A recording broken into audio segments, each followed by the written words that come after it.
साल 1999 Congress working committee की बैठक चल रही थी। बैठक में सारे दिग्गज नेताओं की मौजूदगी थी। बैठक के दौरान कांग्रेस के दिग्गज नेता और फॉर्मर लोकसभा स्पीकर पीए संगमा खड़े होते हैं और सोनिया गांधी की तरफ इशारा करते हैं। दरअसल उस समय सोनिया गांधी कांग्रेस की अध्यक्षा हुआ करती थी, चेयरपर्सन हुआ करती थी कांग्रेस की। सोनिया जी, आपके नेतृत्व में पार्टी तो बहुत अच्छा काम कर रही है, लेकिन हम आपके बारे में बहुत कम जानते हैं। हम ही नहीं, पूरा देश आपके बारे में बहुत कम जानता है। और मीटिंग में मौजूद शरद पवार ने संगमा की इस बयान का समर्थन किया। दरअसल संगमा सोनिया गांधी को विदेशी मूल वाले मुद्दे पर घेर रहे थे, जो कि पूरा देश और विपक्ष भी उनको निरंतर घेरता रहता था। साल 2025 यह घटना 26 साल पुरानी हो चुकी है, लेकिन सवाल अब भी वही है, सोनिया गांधी के विदेशी मूल होने का। क्या भारत के लोग सोनिया गांधी के बारे में सचमुच बहुत कम जानते हैं? क्यों सोनिया गांधी ने 2 बार भारत के प्रधानमंत्री की कुर्सी ठुकरा दी? सोनिया गांधी पर विदेशी एजेंट होने के भी आरोप लगते हैं। बच्चन परिवार और सोनिया गांधी का क्या रिश्ता है? सोनिया गांधी और गोविंदा एक दूसरे की जो बातचीत हुई थी वो क्या थी? तो इन सब के बारे में आज हम चर्चा करने वाले हैं। नमस्कार दोस्तों, मेरा नाम है विशिष्ट मिश्रा और आप जुड़ चुके हैं हमारे यूट्यूब चैनल से। दरअसल सोनिया गांधी का जो नाम है वो है एडविजे एंटोनियो एल्बिना माइनो। ये है सोनिया गांधी के बचपन का मूल नाम। सोनिया गांधी इटली के माइनो परिवार से आती हैं। सोनिया गांधी के पिता स्टेफनो माइनो द्वितीय विश्व युद्ध में इटली के तानाशाह मुसोलिनी की सेना में शामिल हुए और सोवियत रूस के खिलाफ युद्ध भी लड़े। लेकिन जैसे ही युद्ध समाप्त हुआ, स्टेफनो अपने आप साधारण जीवन में लौट आए। स्टेफनो की 3 बेटियां थीं, नाडिया, अनुष्का और सोनिया। सोनिया गांधी का जन्म 9 दिसंबर 1946 को इटली के वेनेटो के एक छोटे से गांव लुसियाना में हुआ था। जब सोनिया गांधी का जन्म हुआ तो उनका नाम एडविनो एंटोनियो था, लेकिन बाद में उनके पिता ने ही उनका नाम सोनिया रख दिया। काफ़ी लोग ये भी कहते हैं कि सोनिया गांधी का नाम सोनिया भारत आने के बाद हुआ, लेकिन उनके पिता ने ही उनका नाम बदलकर सोनिया रख दिया था। सोनिया गांधी का परिवार रोमन कैथोलिक परिवार था। यह परिवार इटली के बरसानो में रहता था। नई भाषा सीखने और बोलने में सोनिया गांधी की बहुत रुचि हुआ करती थी। यही कारण रहा है कि सोनिया गांधी ने इटालियन के अलावा स्पेनिश, रूसी, फ्रेंच भाषा भी सीख ली थी। नई भाषा सीखने की धुन ने भारत में सोनिया गांधी के सामाजिक और राजनीतिक राह को आसान कर दिया। भारत में कैसे आई, किस तरह से भारत में उनका राजनीतिक सफ़र शुरू हुआ, इसकी बात हम करेंगे। लेकिन ये बचपन की उनकी यह आदत, जो अलग अलग भाषाओं के सीखने की उनकी आदत हुआ करती थी, चाहे उन्होंने रशियन लैंग्वेज सीखा, चाहे उन्होंने फ्रेंच लैंग्वेज सीखा, यही आदत उनको भारत में बहुत जल्दी मिलने के लिए, भारत में बहुत जल्दी एसिमिलेट होने के लिए उनकी राह को आसान कर दिया। और यही कारण था कि बहुत कम समय में उन्होंने हिंदी भाषा भी सीख ली।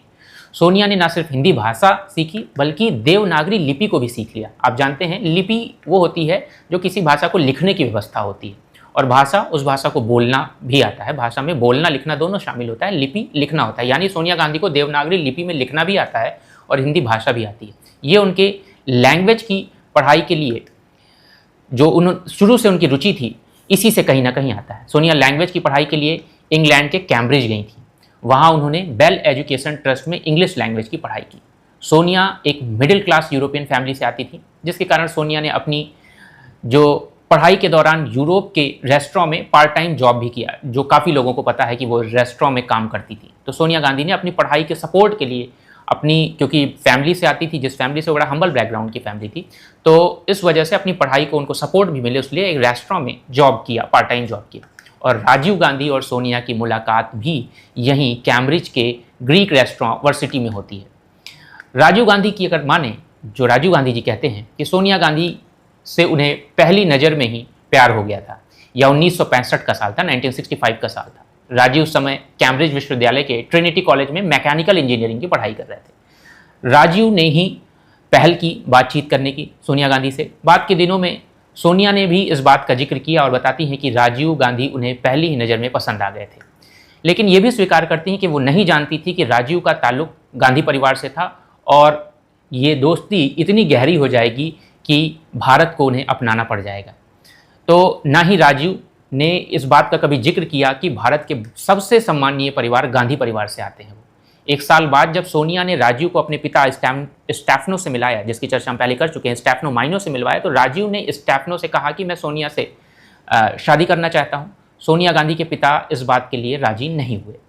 उन्होंने राजीव और सोनिया से कहा कि 1 साल तक आप दोनों दूर रहें, और फिर भी अगर आप दोनों को ये महसूस होता है कि आप दोनों वास्तव में एक दूसरे से प्यार करते हैं तो आप शादी कर सकते हैं। काफ़ी अच्छी सलाह थी, उस समय भी काफ़ी अच्छी सलाह थी एक पिता की कि आप दोनों दूर रहिए, और तब भी अगर महसूस हो कि हाँ हमें शादी करनी चाहिए तो आप शादी कर सकते हैं।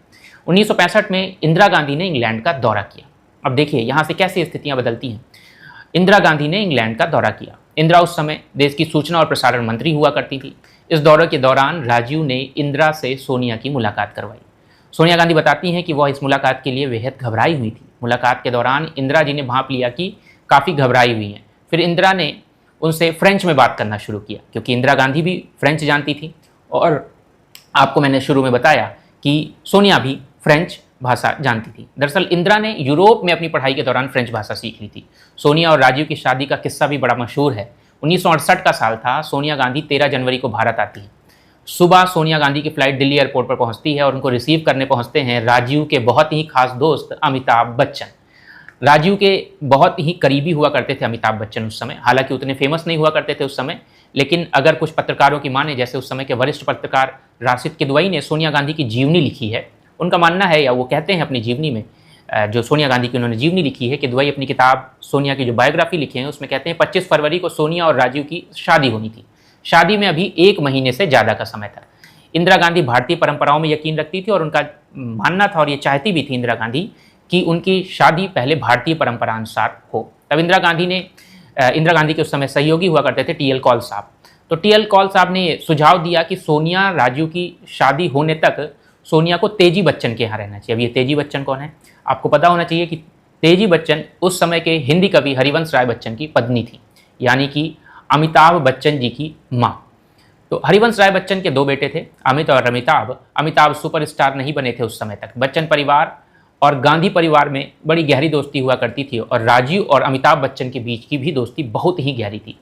तो सोनिया गांधी को तेजी बच्चन के घर भेज दिया गया कि उस समय जो 1 महीने का समय है उस दौरान वो सीखेंगी कि भारतीय संस्कार क्या होते हैं, भारतीय संस्कारों के बारे में सीखेंगी और थोड़ा भारतीयता से घुल मिल जाएंगी, ऐसा इंदिरा गांधी का मानना था। और हमने आपको बताया कि इंदिरा गांधी के जो सहयोगी टी एम कौल साहब हुआ करते थे उन्होंने भी ऐसा ही सुझाव दिया था। तो सोनिया राजीव की शादी में काफ़ी जो रस्में थी वो तेजी बच्चन ने भी निभाई थी, और ऐसा कहा जाता है कि सोनिया की माँ की जो भूमिका थी वो तेजी बच्चन ही निभा रही थी पूरी तरह से।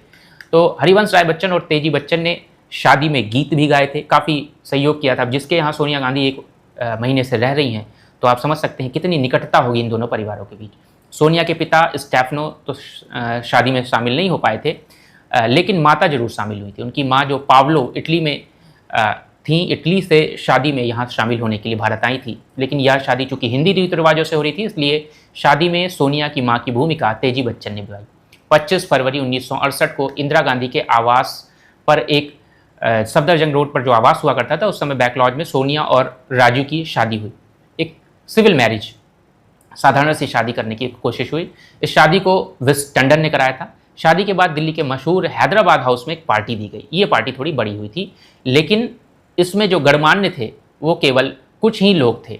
250 लोगों के आसपास लोगों ने शिरकत की थी। सोनिया ने साल 1985 में धर्मयुग पत्रिका में एक साक्षात्कार दिया और उसमें काफ़ी बातें बताई। बकौल सोनिया, मम्मी यानी इंदिरा गांधी ने मुझे बच्चन परिवार के साथ रहने के लिए कहा था ताकि मैं भारतीय रीति रिवाजों और संस्कृति को काफ़ी करीब से समझ सकूं, देख सकूं, सीख सकूं। मुझे उस परिवार से काफ़ी कुछ सीखने को मिला। बच्चन परिवार के बारे में सोनिया गांधी बता रही हैं कि उन्हें काफ़ी कुछ सीखने को मिला उस परिवार से। तेजी आंटी मेरी तीसरी माँ है। मेरी पहली माँ इटली में है, दूसरी माँ मेरी सास यानी इंदिरा गांधी को कह रही हैं, और तीसरी माँ तेजी आंटी है। अमित, अमिताभ और अजिता मेरे भाई हैं। शादी के बाद भी सोनिया गांधी ने भारत की नागरिकता नहीं ली। हालांकि एक इंटरव्यू में उन्होंने कहा कि जिस दिन इंदिरा गांधी के घर आई उस दिन से ही वो भारत की नागरिक हो गई। अंतरात्मा से उन्होंने भारत को स्वीकार कर लिया। सोनिया गांधी ने भारत आने के 15 साल बाद 1983 में यहाँ की नागरिकता ली। विपक्षी दलों ने 70 के दशक में ये मुद्दा काफ़ी उछाला कि सोनिया गांधी विदेशी हैं। तो 70 के दशक में सोनिया गांधी की नागरिकता पर काफ़ी सवाल उठाए गए और यह सवाल वाजिब भी था कि आखिर भारत में आने के 1 दशक बाद भी सोनिया गांधी इटली की नागरिक क्यों बनी रहीं। सोनिया और राजीव को राजनीति में चूँकि कोई खास दिलचस्पी नहीं हुआ करती थी। अमूमन यह माना जाने लगा कि इंदिरा गांधी के राजनीतिक वारिस उनके छोटे बेटे संजय गांधी ही होंगे। संजय गांधी इंदिरा गांधी के राजनीतिक फैसलों में अहम भूमिका भी उस समय निभाया करते थे। ऐसा माना जाता था कि देश में आपातकाल लगाने का जो फैसला था उसमें भी संजय गांधी की काफ़ी बड़ी भूमिका थी। तो सोनिया और राजू आपातकाल लगाने के फैसले के खिलाफ थे और आपातकाल का फैसला आज भी ये माना जाता है कि कहीं ना कहीं संजय गांधी के मर्जी से हुआ था। आपातकाल के दौरान एक दफ़ा सोनिया गांधी की मुलाकात नवीन पटनायक से हुई थी। नवीन पटनायक समाजवादी नेता बीजू पटनायक के बेटे थे। बीजू पटनायक को आपातकाल के दौरान जेल में डाल दिया गया था। सोनिया गांधी ने नवीन पटनायक से माफ़ी मांगते हुए कहा था कि यह आपके लिए काफ़ी मुश्किल समय है, मुझे दुख है कि आपके पिता जेल में हैं। यह वही नवीन पटनायक थे जो बाद में 5 बार उड़ीसा के मुख्यमंत्री बने। इंदिरा गांधी सोनिया गांधी को बहुत पसंद करती थी। इसका एक कारण यह भी है कि सोनिया गांधी को राजनीति में कोई दिलचस्पी नहीं थी। वे अमूमन किचन में काम करने वाली महिला थीं।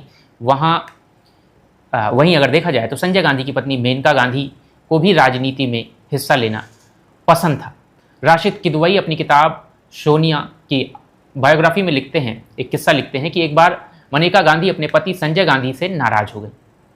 मनेका ने गुस्से में कहा, मनेका जिसको मेनका हम लोग समझते हैं, दरअसल मनेका नाम है वो, मनेका ने गुस्से में अपनी वेडिंग रिंग निकालकर संजय गांधी पर दे मारी, संजय गांधी की ओर फेंक कर मारी। इंदिरा गांधी इससे बहुत आहत हुई क्योंकि इंदिरा गांधी की मां कमला नेहरू ने यह अंगूठी इंदिरा को दी थी। वो विरासत में अंगूठी चली आ रही थी और वो अंगूठी उन्होंने संजय गांधी की ओर फेंक कर मारी। इंदिरा गांधी ने जमीन पर पड़ी अंगूठी उठाई और अपने पास रख ली। बाद में यह अंगूठी इंदिरा गांधी ने अपनी पोती प्रियंका गांधी को दे दी, जो अंगूठी आज भी आप अगर ध्यान से देखें तो प्रियंका गांधी पहनती हैं। साल 1980 में हुई एक विमान दुर्घटना में संजय गांधी की मृत्यु हो जाती है और वहीं से सारा खेल बदल जाता है राजनीति का। संजय गांधी उस समय उत्तर प्रदेश के अमेठी के लोकसभा सांसद हुआ करते थे। मेनका गांधी चाहती थी कि इंदिरा गांधी को राजनीतिक विरासत उनके हाथ में आए। मेनका गांधी ये चाहती थी कि इंदिरा गांधी की राजनीतिक विरासत मेनका गांधी के हाथ में आए, लेकिन इंदिरा गांधी ने अमेठी उपचुनाव में मेनका के बजाय राजीव गांधी को उतारा। राजीव गांधी यह चुनाव जीतने में कामयाब भी हुए। जून 1984 में पंजाब में खालिस्तानी अलगाववादी आंदोलन काफ़ी हिंसक हुए जा रहे थे। जनरल सिंह भिंडरावाला जो उस समय खालिस्तानी आतंकवादी था, उसके नेतृत्व में अलगाववादियों ने स्वर्ण मंदिर पर कब्जा कर लिया। इंदिरा सरकार ने स्वर्ण मंदिर को आतंकियों की गिरफ्त से बचाने में सफल हुई और आप सभी को पता है operation blue star. Operation blue star पर हम अपना एक अलग वीडियो लेकर आएंगे, आपको समझाएंगे कि ऑपरेशन ब्लू स्टार के होने के पीछे कारण क्या था और उसका लंबे समय तक क्या प्रभाव पड़ा। क्या आज भी ऑपरेशन ब्लू स्टार के कुछ प्रभाव देखने को मिलते हैं और ऑपरेशन ब्लू स्टार ही क्यों आखिरकार इंदिरा गांधी के मौत का कारण बन गया। तो ऑपरेशन ब्लू स्टार के 4 महीने बाद ही 31 अक्टूबर 1984 को इंदिरा गांधी की गोली मारकर हत्या कर दी जाती है। 31 अक्टूबर की सुबह सफदरगंज रोड गोली की खौफनाक आवाज़ों से गूंज उठा। प्रधानमंत्री की सुरक्षा में लगे 2 गार्ड सतवंत सिंह और बेअंत सिंह ने ही इंदिरा गांधी को गोलियों से भून दिया। दोनों गार्ड सिख समुदाय से आते थे जो खालिस्तानी अलगाववाद से प्रेरित थे। इंदिरा गांधी की गोली मारकर हत्या कर दी गई। उस समय सोनिया गांधी किसी अपने डेली रूटीन के कार्य में बिजी थी। सोनिया जल्दी से इंदिरा के पास पहुंचती हैं जहां ये गोलीबारी की घटना हुई थी। इंदिरा गांधी के शरीर खून से तरबतर था। जब इंदिरा गांधी को एम्बेसडर कार से एम्स ले जाया जा रहा था तब सोनिया गांधी की गोद में ही इंदिरा गांधी का सर था। इंदिरा गांधी की हत्या हुई तो राजीव गांधी उस समय पश्चिम बंगाल में चुनावी सभा कर रहे थे। जब हत्या की खबर राजीव गांधी तक पहुंचती है तो राजीव बिना देर किए हुए दिल्ली रवाना हो गए। पीसी अलेक्जेंडर जो इंदिरा गांधी के उस समय के प्रधान सचिव यानी प्रिंसिपल सेक्रेटरी हुआ करते थे, उन्होंने माई ईयर्स विद इंदिरा गांधी नाम की एक किताब लिखी। उसमें पीसी अलेक्जेंडर लिखते हैं कि एम्स के कमरे में इंदिरा गांधी का शव रखा गया था और पास के कमरे में सोनिया गांधी और राजीव गांधी एक दूसरे से झगड़ रहे थे और सोनिया राजीव गांधी से झगड़ते हुए कहती हैं कि आपको प्रधानमंत्री नहीं बनना है। सोनिया गांधी को समझा रहे हैं राजीव गांधी और कहते हैं कि मुझे इस पद को स्वीकार करना होगा। सोनिया ने रूंधे गले से कहा, वे लोग आपको मार देंगे। 21 मई 1991 रात 10:25 हो रहे थे। विंसेंट जॉर्ज सोनिया गांधी के सेक्रेटरी हुआ करते थे उस समय। विंसेंट जॉर्ज को फ़ोन पर बताया गया कि श्री पेरम्बदूर में एक हादसा हुआ है। दोबारा फिर से जॉर्ज के पास इंटेलिजेंस ब्यूरो के एक व्यक्ति का फ़ोन आया कि राजीव गांधी की श्री पेरम्बदूर में हुए एक बम ब्लास्ट में हत्या हो गई है। जॉर्ज ने फिर सोनिया गांधी को यह खबर दी थी।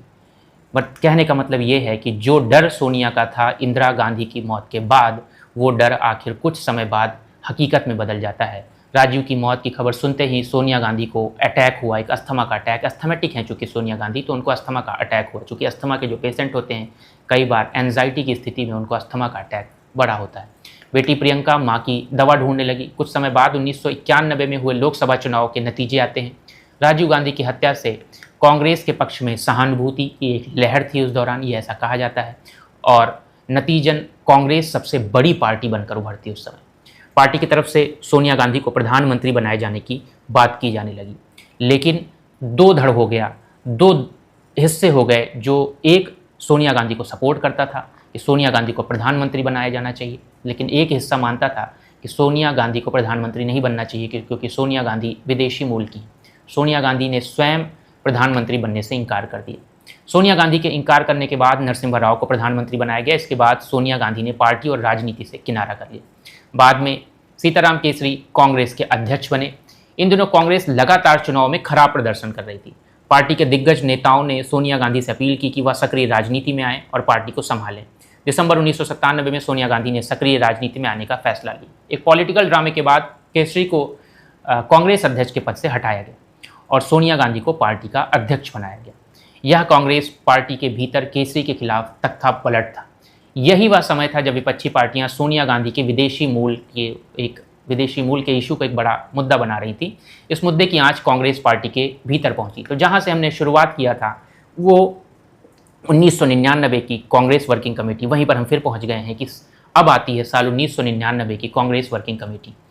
तो पार्टी के भीतर भी ये मुद्दा चल रहा था, बाहर ही ये मुद्दा नहीं चल रहा था कि सोनिया गांधी विदेशी मूल की हैं, इसलिए वो बहुत अच्छा प्रभाव नहीं डाल पा रही है, ना तो पार्टी पर ना तो देश की राजनीति पर। तो साल 1999 में CWC यानी कांग्रेस की वर्किंग कमेटी की एक मीटिंग में पार्टी के नेता PA संगमा ने सोनिया गांधी के विदेशी मूल के होने पर सवाल किए। इस घटना का जिक्र हम शुरू में कर चुके हैं। सोनिया गांधी संगमा और पवार के इस व्यवहार से काफ़ी आहत हुई और नाराज भी हुई। उन्हें पार्टी से निष्कासित कर दिया गया। बाद में संगमा और पवार ने मिलकर राष्ट्रवादी कांग्रेस पार्टी यानी NCP बनाई, जिसको आप लगातार न्यूज़ में सुनते रहते हैं। शरद पवार और PA संगमा दोनों की जो पार्टी है आज भी न्यूज़ में रहती है। कांग्रेस की पार्टी हुआ करती थी, कांग्रेस में ही हुआ करती थी, कांग्रेस का ही हिस्सा थे ये दोनों बड़े नेता। आज अपनी पार्टी बनाए। साल 2004 का समय आता है। 14वीं लोकसभा चुनाव के नतीजे आ चुके थे। इंडिया शाइनिंग का नारा फ्लॉप हो चुका था, जो कि उस समय अटल बिहारी वाजपेयी और लाल कृष्ण आडवाणी जी द्वारा दिया गया था, और अटल बिहारी सरकार की लगभग विदाई तय हो चुकी थी। इस चुनाव में कांग्रेस ने नारा दिया था, कांग्रेस का हाथ आम आदमी के साथ। आज़ाद भारत की ऐतिहासिक इमारत यानी संसद भवन के सेंट्रल हॉल में कांग्रेस और उनके सहयोगी दलों के सांसदों की बैठक चल रही थी। सफ़ेद साड़ी पहने सोनिया गांधी पोडियम पर आती हैं और प्रधानमंत्री ना बनने की घोषणा कर देती हैं। ये बहुत बड़ी घोषणा थी। सोनिया गांधी कहती हैं कि एक बात हमेशा साफ रही है और मैं कई बार कह भी चुकी हूँ कि मेरा लक्ष्य प्रधानमंत्री का पद बिल्कुल भी नहीं है। सोनिया गांधी ने अपने इस फैसले के सारे विरोधियों को सलीके से जवाब दे दिया। कुछ दिन पहले ही सोनिया गांधी के प्रधानमंत्री बनने की चर्चा चल रही थी, तो बीजेपी के दिग्गज नेता सुषमा स्वराज ने कहा था कि देखिए, अगर श्रीमती सोनिया गांधी को प्रधानमंत्री की पद की शपथ दिलाई जाती है तो उधर उनकी शपथ होगी, इधर मेरा त्यागपत्र होगा, और यह लड़ाई मैं एक भिक्षुणु के तौर पर लड़ूंगी, जिसमें मैं रंगीन वस्त्र उतार कर केवल श्वेत वस्त्र धारण करूंगी, सफ़ेद साड़ी धारण करूंगी, अपने केस कटा दूंगी, ज़मीन पर सोऊंगी और भुने चने खाऊंगी। यह मेरा कठोर व्रत है।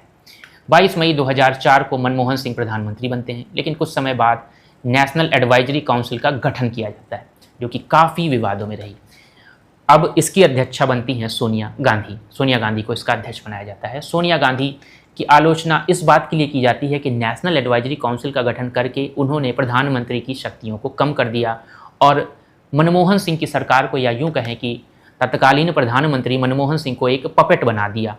लेकिन यह भी सच है कि नेशनल एडवाइजरी काउंसिल यानी NAC के कुछ जरूरी कानूनों को लागू करवाने में अहम भूमिका भी निभाई है। NAC के द्वारा कुछ जरूरी कानून भी लागू हुए हैं। इन कानूनों में मनरेगा, RTI act, right to education, शिक्षा का अधिकार जैसे महत्वपूर्ण कानून थे।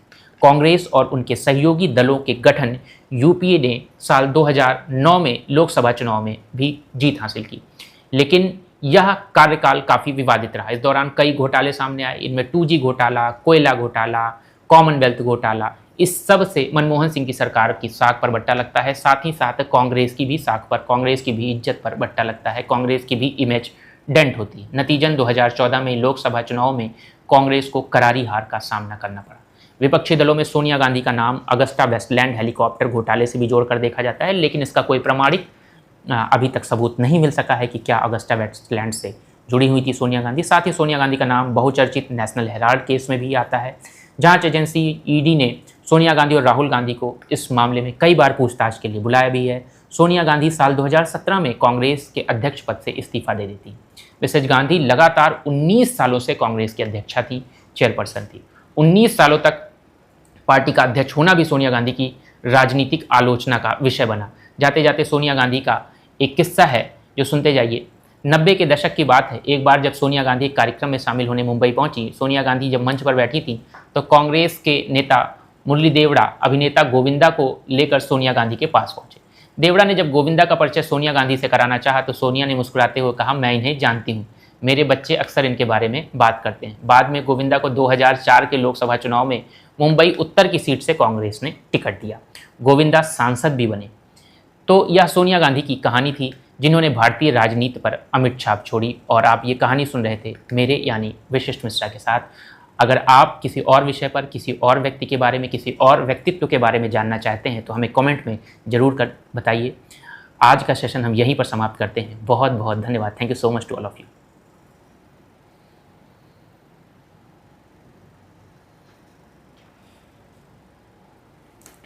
दूसरा लगा दीजिए।